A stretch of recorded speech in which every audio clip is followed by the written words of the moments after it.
आज मैं आपके सामने उस वीर पुत्र की गाथा लेकर आया हूं जिसने अपने प्राणों की आहुति देकर मातृभूमि की रक्षा की, जिसने अन्याय, अत्याचार और शोषण के खिलाफ आवाज बुलंद की और जिसे इतिहास बस्तर का वीर सपूत के नाम से जानता है, शहीद गुंडाधुर। गुंडाधुर का नाम लेते ही हमारे मन में एक ऐसे योद्धा की छवि उभरती है जो न तो अंग्रेजों की ताकत से डरा, न ही सामंतों की साजिश से। वो एक साधारण आदिवासी परिवार में जन्मा, लेकिन अपनी असाधारण वीरता और नेतृत्व क्षमता से पूरे बस्तर अंचल के लोगों के दिलों में अमर हो गया। गुंडाधुर का जन्म 19वीं शताब्दी के उत्तरार्ध में वर्तमान छत्तीसगढ़ के बस्तर क्षेत्र में हुआ था। वो आदिवासी समुदाय से थे और अपने बचपन से ही सरल, मेहनती और साहसी स्वभाव के थे। घने जंगलों, पहाड़ों और नदियों के बीच पले बड़े गुंडाधुर का जीवन प्रकृति से गहराई से जुड़ा था। उन दिनों बस्तर में आदिवासी शांति और स्वाभिमान से जीवन व्यतीत करते थे, लेकिन धीरे धीरे अंग्रेजी हुकूमत और उनके समर्थक जमींदारों ने यहाँ भी अपने पैर पसारने शुरू कर दिए। करों का बोझ, जंगलों पर पाबंदियां और आदिवासियों की जमीन छीनने जैसी नीतियों ने लोगों का जीवन दूभर कर दिया।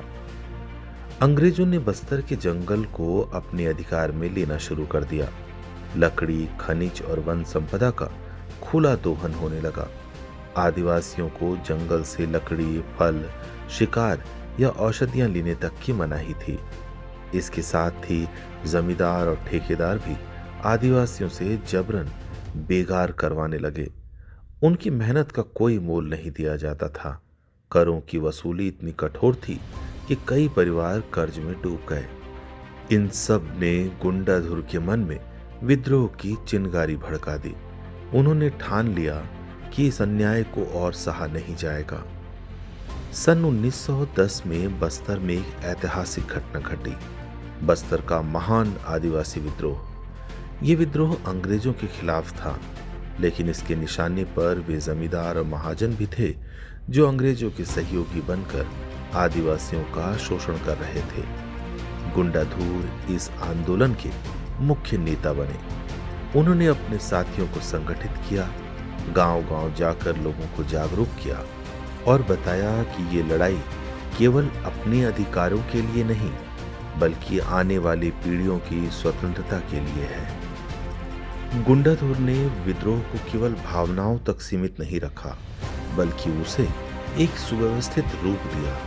उन्होंने आदिवासी योद्धाओं को धनुष बाण, भाले, तलवार और स्थानीय हथियारों से सुसज्जित किया। योजना ये थी कि पहले अंग्रेजों के सरकारी केंद्रों, पुलिस थानों और रसद गोदामों को निशाना बनाया जाए।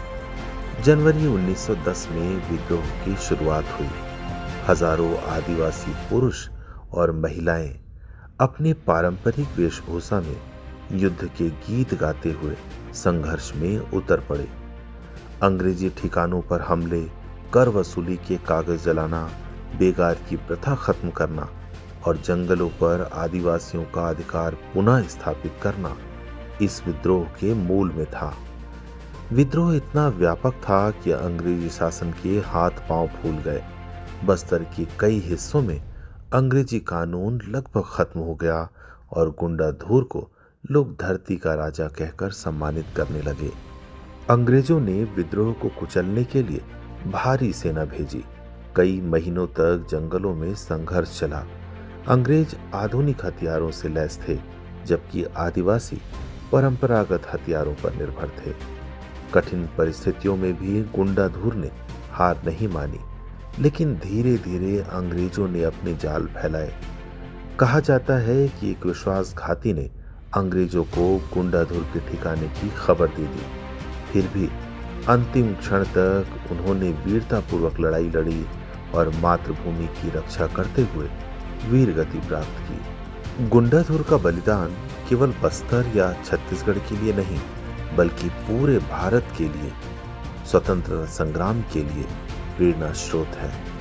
उनका संघर्ष हमें सिखाता है कि अन्याय के खिलाफ आवाज उठाना हर नागरिक का कर्तव्य है। संगठित जनशक्ति किसी भी साम्राज्य को चुनौती दे सकती है।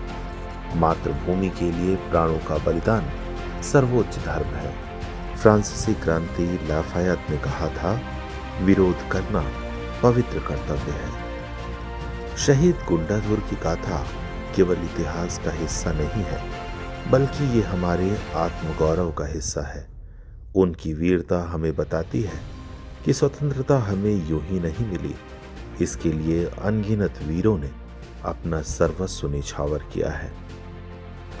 आइए हम आज उनके आदर्शों को अपने जीवन में अपनाएं, अन्याय के खिलाफ डट कर खड़े हों, अपने समाज के कमजोर वर्ग का सहारा बने और देश की एकता और अखंडता के लिए सदैव तत्पर रहें। जय हिंद।